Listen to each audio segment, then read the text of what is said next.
女士们、先生们。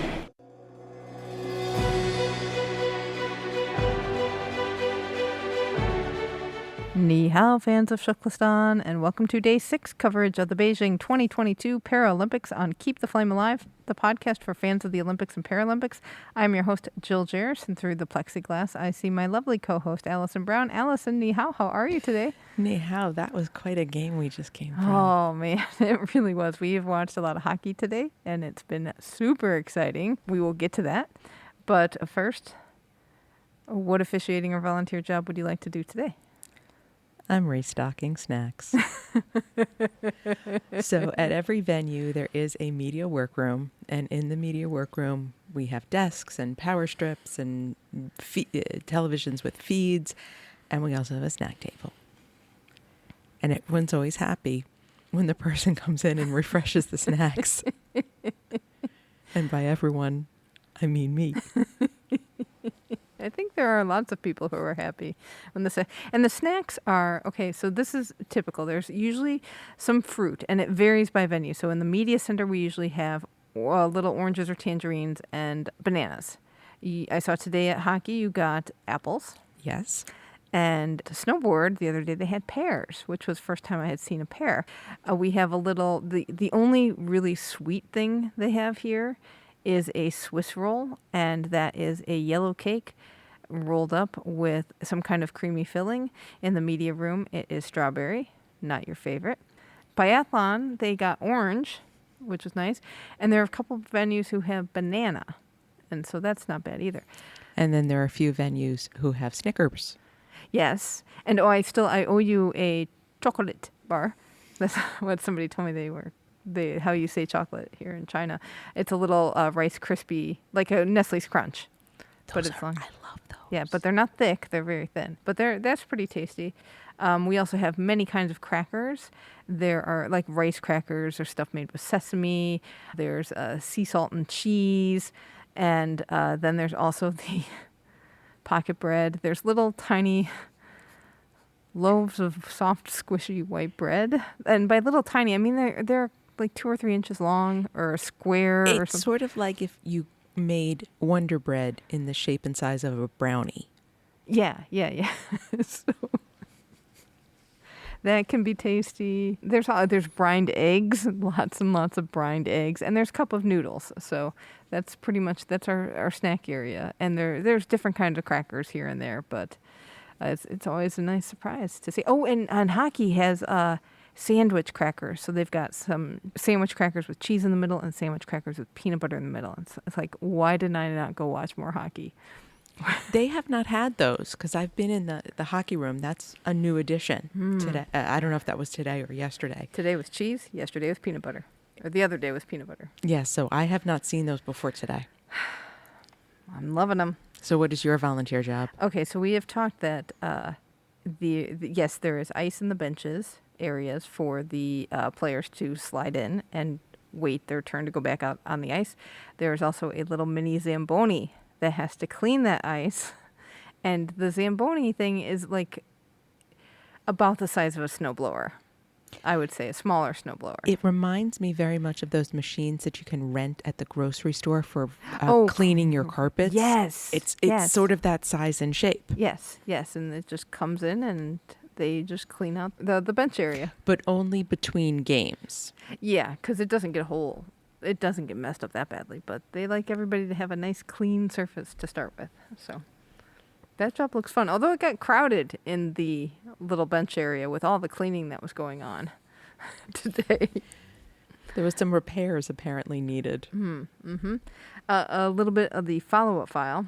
So I totally forgot this yesterday in my exhaustion from trip number 3 to the mountains in 3 days. I forgot to tell you that I got to hold one of the Shoey Rhon Rhons that they give to medalists. How did that happen? Okay, so I'm hanging out at Biathlon, and the medal girls are there. They're waiting for the ceremony. And they had one, and all the volunteers are lining up to take pictures with it. And I kind of stood there and looked at it and stood there and like, do I try to get in? And one of the volunteers was like, hey, do you want your picture with the Shoey? And like, yes, I do. And he was great because it was like, picture. Okay, I got to get the together for a shared future in there. Okay, more pictures. And then I gave it back. but it was cool. It's very light. I mean, Shoey is pretty light. I mean, we have our Shoeys, but this, I don't know. It's very cute though. I'm very jealous. Maybe you will get one. Get to see one. We're I not don't think they'll let competing. me touch it because they know I wouldn't give it back. Also, file from biathlon. One of the Ukrainian athletes. Ukrainians now, we are starting to hear stories of how tough it is back home for them.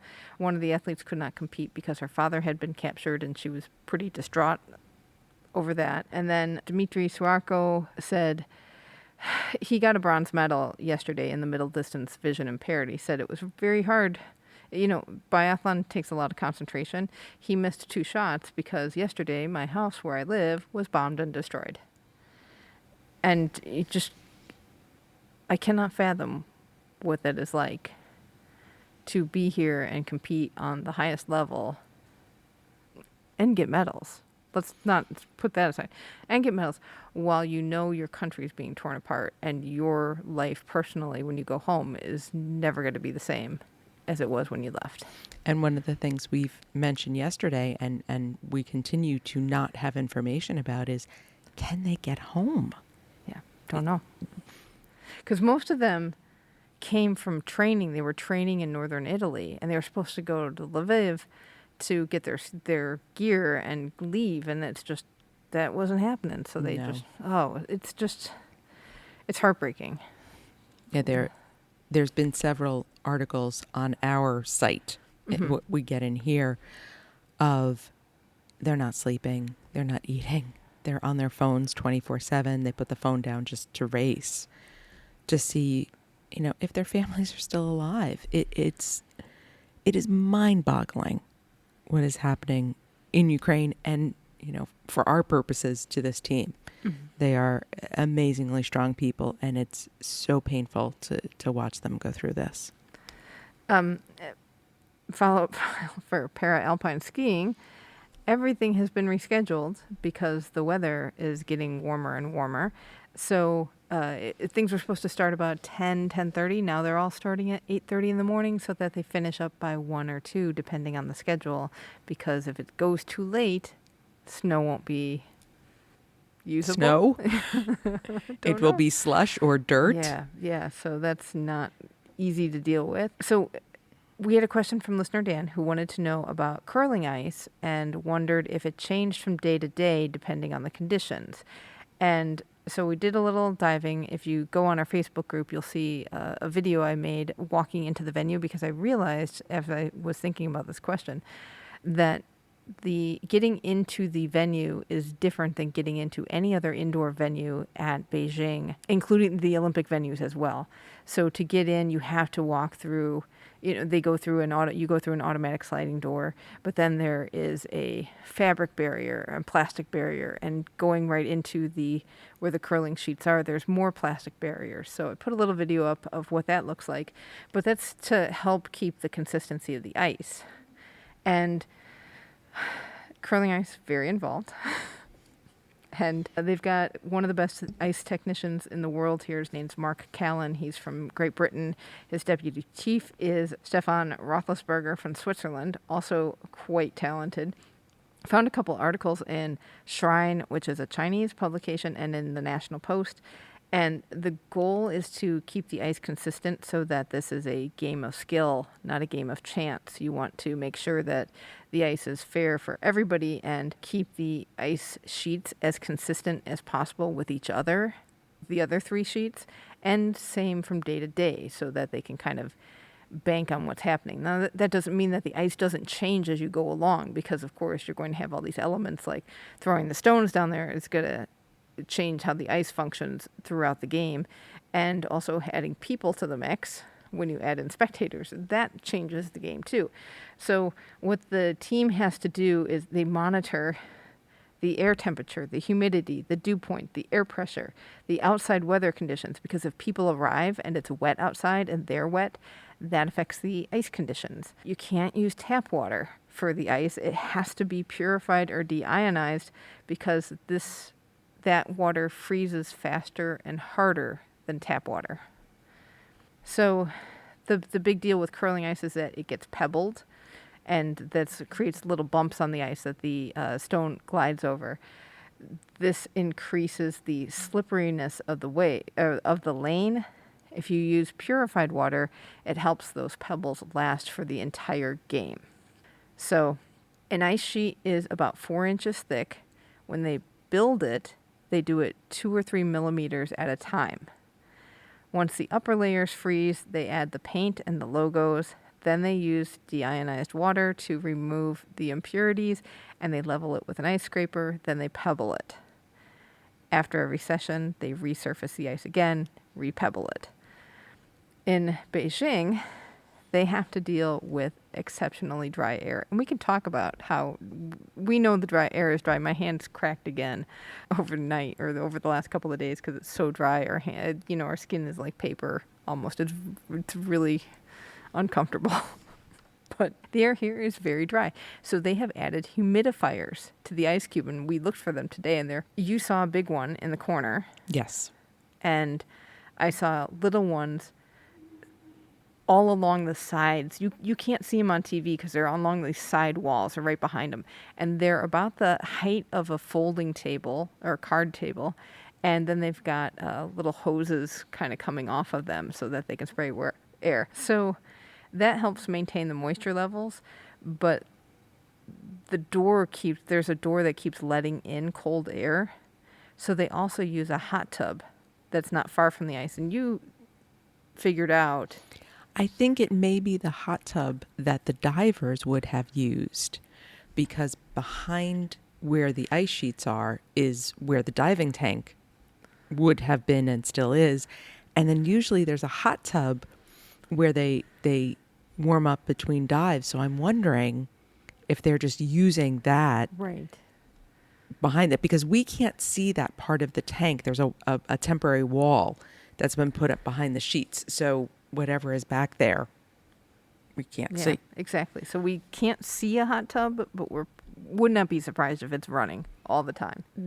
One of the other problems is that the monitoring systems they have know what to do with crowds, but because we have the COVID-19 protocols, they don't necessarily function in the same way. They have to know the exact number of spectators that will be there so they know what values to work with, because the number of people affects a lot of stuff in the air as well. It's so interesting that we've got to get an ice tech on at some point. Listener Lisa did note on the Facebook group that the ice does change constantly during a game. It can be fast or slow. It can be frosty and have uneven spots, although at this level, I would imagine that they're pretty good at not getting those uneven spots. And part of being a skip is knowing how to read the ice and how to call the throw. And you'll see players with stopwatches. You see this a lot because they'll have stopwatches hanging off their belts so that they can time how fast the rock is going at any time during the game. And the times will change as the pebbles break down on the ice. Thank you so much, Dan. That was a fun question to play with today. It's always fun to there's something in this venue. We have to find it.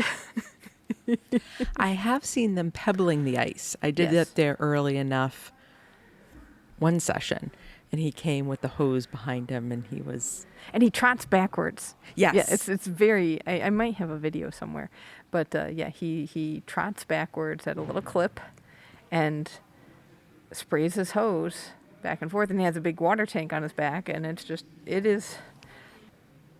very intense. They know exactly what they're doing, and oh my gosh, I cannot imagine a room full of ice techs geeking out over water and stuff like that. I'm just saying, I know it exists. I would be interested in having dinner with them. I would not want to have drinks with them. Although you do wonder, I wonder what they think of the water here, because we can't drink it. We can't drink the water. So I wonder what they think, and if they are trying different. Well, they only get the Coca-Cola water. But I had a different brand in my other hotel, but I wonder if they look around and be like, okay, the water from the bathroom sink versus the water in the Coke bottle. I'm sure they're geeking out. Okay, let's get into today's action. We had some para-cross-country skiing today. Again, the weather is having an effect. the athletes kept noting that the conditions changed. That from the morning, they started at 10 in the morning and went to 3 in the afternoon, and the conditions changed from the morning to the evening, and the course got harder, like harder, physically harder than it was in the morning. So that is one thing to look out for when you're watching this. We had sprints today. So in the men's sprint free 1.5 kilometer standing, gold went to Benjamin Daviet from France, silver went to Marco Mayer from Germany, and bronze went to Grigory Vovchinsky from Ukraine. In the sprint free 1.1 kilometer sitting, gold went to Zhang Peng from China, silver went to Mao Zhangwu from China, and bronze went to Colin Cameron from Canada. And his amazing biceps in his shirt sleeves. Right. He was happy to medal, but not thrilled about bronze, let me tell you. And in the men's sprint free 1.5 kilometer vision impaired class, gold went to Brian McKeever from Canada with his guide Russell Kennedy. How have we not mentioned Brian's mutton chops before? Apparently he grows them in specifically at Paralympic time. Oh, that's funny. That's really funny. Silver went to Jake Adikoff from USA with his guide Sam Wood, and bronze went to Sebastian Moden from Sweden with guide Emil Hag Johansson. And the women's sprint free 1.5 kilometer free standing, gold went to Natalie Wilkie from Canada, silver went to Vilda Nilsson from Norway, and bronze went to Sydney Peterson from USA. The 1.1 kilometer sitting class, gold went to Yang Hongchong from China, silver went to Oksana Masters from USA, and bronze went to Li Panpan from China. This is an exact replica of the podium for the long distance race that we saw. Oh, okay. Because I'm like, these names all sound familiar. Not surprised. And in the 1.5 kilometer sprint vision impaired, gold went to Karina Edliger. Gold went to Karina Edliger from Austria with guide Lawrence Josef Lampel. Silver went to Oksana Shishkova with guide Andriy Marchenko. They are from Ukraine. And bronze went to Lynn Kazmaier from Germany with guide Florian Baumann. Let's take a quick break to talk about our Red Envelope campaign. This show does cost money to produce, and while our listeners have been extremely generous in supporting us through this Kickstarter campaign that got us here, and also through Patreon patronage throughout the year, we're coming up on a new Olympic cycle, so it's 2.5 years until we get another boost in our listenership. So to celebrate the Lunar New Year, we are asking for donations of at least $8 to help get us through to Paris 2024. 8 is a number symbolizing good fortune here in China, so we are hoping you will share good fortune with us. So if you appreciate what we've been putting out over the Olympics and Paralympics, we would appreciate if you could support us financially. And if you can't, tell a friend. You know you've got friends who like to geek out about the Olympics. Let them know about us. So go to flamealivepod.com/support to donate. Hockey time. You've got follow-up on hockey. Yes, so we talked a little bit yesterday about what the players do during the intermissions and how they get on and off the ice. So we mentioned yesterday that we couldn't see behind the bench because that side of the arena is not part of the closed loop. But I was able to climb up to the highest point of the press rafters, which I think scared Jill a little bit because I've been tripping a lot. And I was able to kind of do bird's eye view. So what's behind... So we've got the bench with the ice, and then you've got the behind the bench area, which is totally behind the barrier. And that is that plastic material that you'll see on artificial ice rinks. I know I skated on one of those on a cruise ship and at a hotel once. And you can slide all the way down a ramp to the door of the dressing room. Or we did see some players today get out of their sleds in that area and walk it. So I think it really just depends on preference and disability and mobility issues and how they prefer to get around. So they do come out of the sled during the intermissions. I said yesterday that I didn't think they did, but now getting this additional information, I think that they do. And it seems like the strapping into the sled is not as complicated as it first appeared because we saw a broken strap. Right. end up on the ice during the second game. So it seems that it all depends on what you want to do, slide or walk. There you go. All right, we had 2 qualifying finals today. These are the teams from Group B figuring out who is going to get into the semifinals. First qualifying final was Korea versus Italy. Korea won 4-0, which the score was a huge differential, but they were pretty equal on shots on goal. Yes, it was just, one of those, which goaltender was a little bit quicker, who had a few lucky bounces.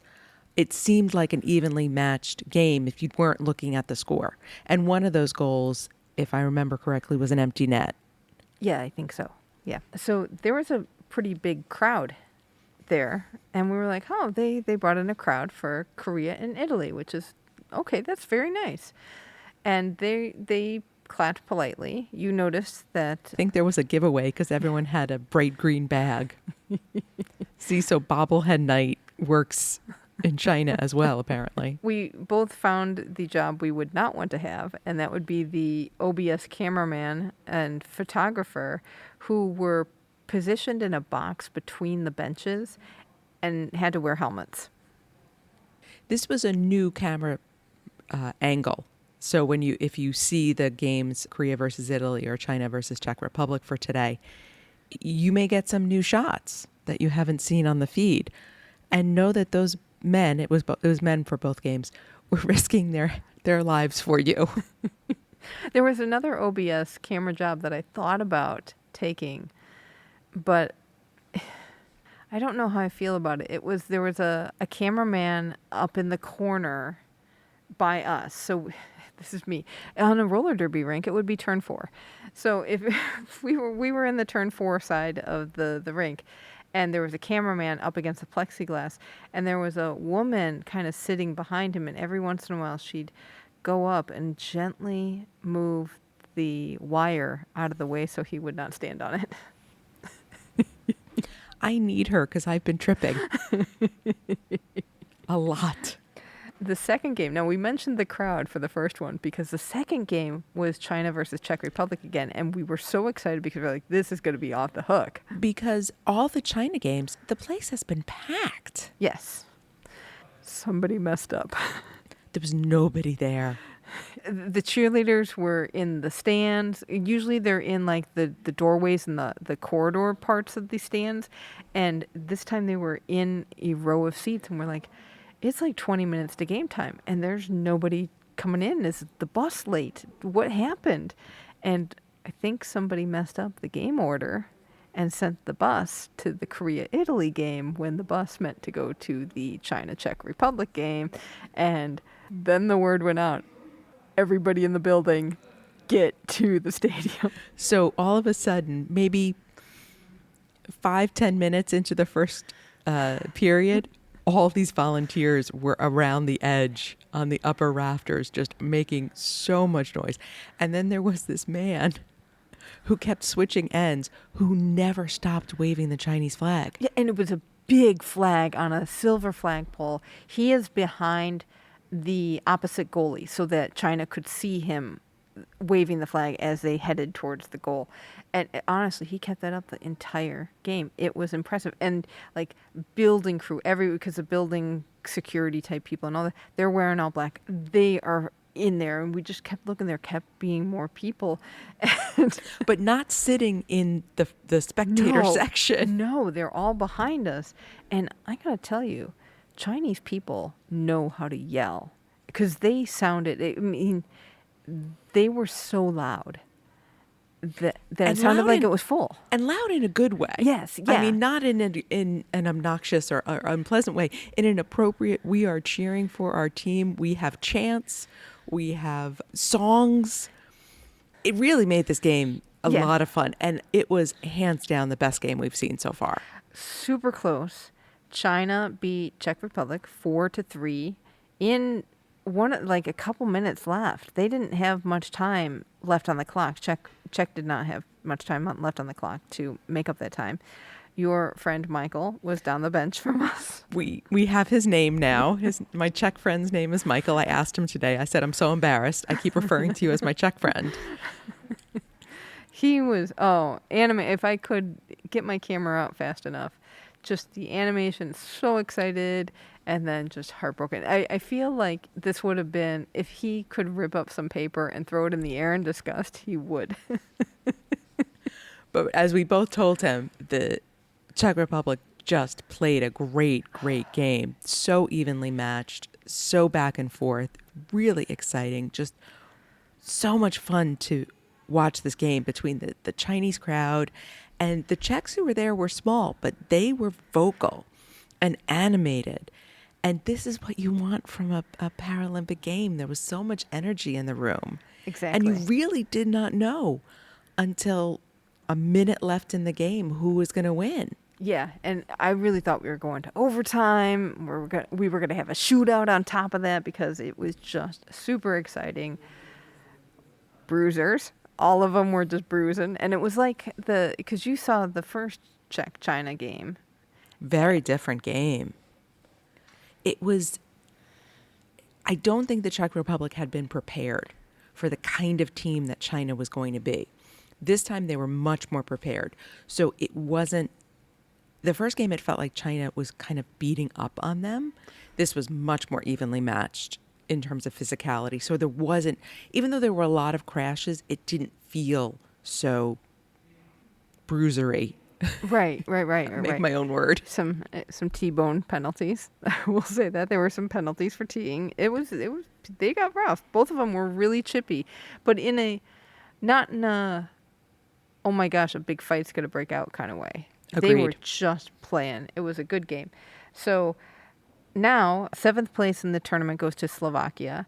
The next games are on Friday. We will have the semifinal game, then the 5th, 6th place game, then the other semifinal game. 5th, 6th place game is going to be Czech Republic versus Italy. Then in the semis, Canada versus Korea and China versus the USA. Oh my gosh, this is going to be a game. It's 8:05 p.m. local time on Friday, so that is like 7:05 a.m. Eastern time. Watch it, sneak watch it, set your DVRs, get your streams ready. This is going to be a game to watch. I'm nervous and excited and hope I make it back from the mountain. Yes, you were going to the mountain that day because snowboard got rescheduled. Right. Again, the weather is playing havoc. We have almost nothing tomorrow. Yes, it's going to be a weird day. And then I have 5 events on Friday. And I am not exaggerating. We're sort of sitting there between the two of us with the schedule, figuring out we cannot be everywhere we want to be. Right. So we will be covering as much as possible. But I think one place I will get myself to. Is that China-USA game? Oh, I will find the Parisians again and see if they'll get me another taxi. And finally, we had some wheelchair curling tonight, more round-robin play. In the morning session, it was Sweden defeating Norway 8-6. They came from behind in the last end. Korea beat Estonia 5-2, and China beat Slovakia 7-5 in 7 ends. In the midday session, Slovakia beat Sweden 6-5, a last end winner, which is something because Sweden's just been having a great tournament. USA beat Switzerland 8-5. USA had a good day today, so they started strong with this. Switzerland tied it up at 5, but USA got 3 in the 8th to win it. And then China beat Norway 7-4. Oh, this was another game. The crowd went crazy. China scored early. They were up 2-0. Norway got 2 in the 4th to tie it up. China gets 1 in the 5th. Norway gets 1 in each of the next 2 ends, so they're up 4-3. And then 8th end, China scored 4 points. The crowd must have been insane. Yeah, it was wild. And then Canada defeated Great Britain 6-3. This was something. This was a little scary. So one end of the ice rather than a part of the match, British player David Melrose fell from his chair as he tried to pick up one of his sticks. It's just a freak accident. And he ended up, they're listing it as an injured shoulder. We had heard it was a dislocated shoulder. But thankfully, it wasn't a head injury or anything more serious because we were both there. And I saw some movement out of the corner of my eye, looked over, and there was a player down. The chair had fallen over. He was down. And then all of a sudden, I think every member of the medical staff from every team just descended on that sheet. And I think the problem was they didn't want to move him at all because they didn't know what had broken. But he was still kind of tangled up in his chair. So it was a very complicated situation. Thankfully, by the time we saw him leave, we saw him moving his hands and talking. So we knew it wasn't a stroke or a head injury or something like that. So far, all is good from that. The shoulder injury is serious, but it looked way worse in the building. Exactly. So we hope David heals up quickly. It's not as serious as it seemed. And back on the ice sooner rather than later. I doubt that it would happen at this tournament, but stranger things have happened. In the evening session, we had Korea beating Great Britain 8-6, Canada beat Estonia 9-3, and USA beat Latvia 8-7. Nice. Whew. Though I want to make a note, the curling teams, there are 5 people on the teams. Yes. So that if one player goes down, the team is not out of the tournament. He was replaced. So that's why you heard another British score. They continue to play. Yes, and sometimes they get replaced mid-game because I've kind of seen like, wait, that looks like a different person. And I've seen on the result reports, yes, so-and-so was replaced mid-game. So it may be that somebody is not having a great day or they're not shooting right, that they just take them out and replace them and try to regroup and come back. So our standings right now, China and Sweden are tied for first with 6 wins and 2 losses. Canada is 6-3. Slovakia is 5-3. Korea, Latvia, and the U.S. are all 4-4. Norway is 4-5. Great Britain is 3-5. Estonia is 2-6, and Switzerland is 1-7. We're again taping at night. It's a little heartbreaking that it's no longer the hour of magical vacuuming when we tape. They seem to be vacuuming earlier because there's less action than during the Olympics. We are alone in the media room right now late at night. Exactly. They have lockers that you can rent and store stuff in, you can check out a locker and store stuff in there. And I returned my key because I've had a locker for a few days, and I woke up the poor kid, the poor volunteer who needed to do the paperwork, and then he's scrambling around, poor guy. So, but he had something to do. I bet this shift is really tough. All right, so Shukflastan, watch what's going on with our team. Keep the flame alive. So Steve Empt and Team USA will be back again tomorrow for the last 2 matches of round robin play. One against Sweden, second against Korea. They are in the first 2 sessions. Okay, this is a do or die day for Team USA. They are still within shooting distance of the top of the standings, but they have to. They have to win both, and some other people need to lose some. So, all right. Well, they might be able to pull it out, and Mr. Positivity, Steve Empt, he could help that mindset. So, hope you do well tomorrow, Steve. We would like to thank our Kickstarter collectors, Wendy O'Donnell and David D. Thank you so much for supporting us and getting us here to the closed loop. And we have a new mascot today. Yay!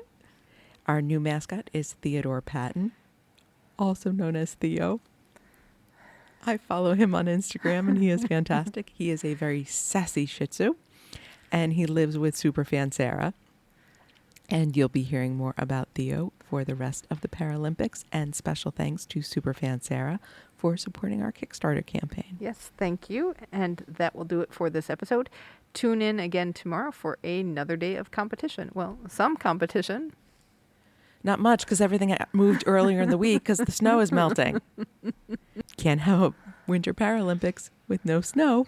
That's all right, but that gives us more time to dig into your questions. So if you have anything burning, let us know.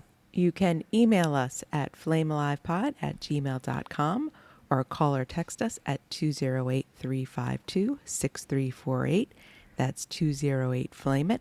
You can also join us on our Facebook group, which is Keep the Flame Alive Podcast. You can hang out with us and our other listeners. Jill is on Twitter and I am on Instagram, and both are at Flame Alive Pod. And we will catch you back here tomorrow. Thank you so much for listening, and until then, keep the flame alive.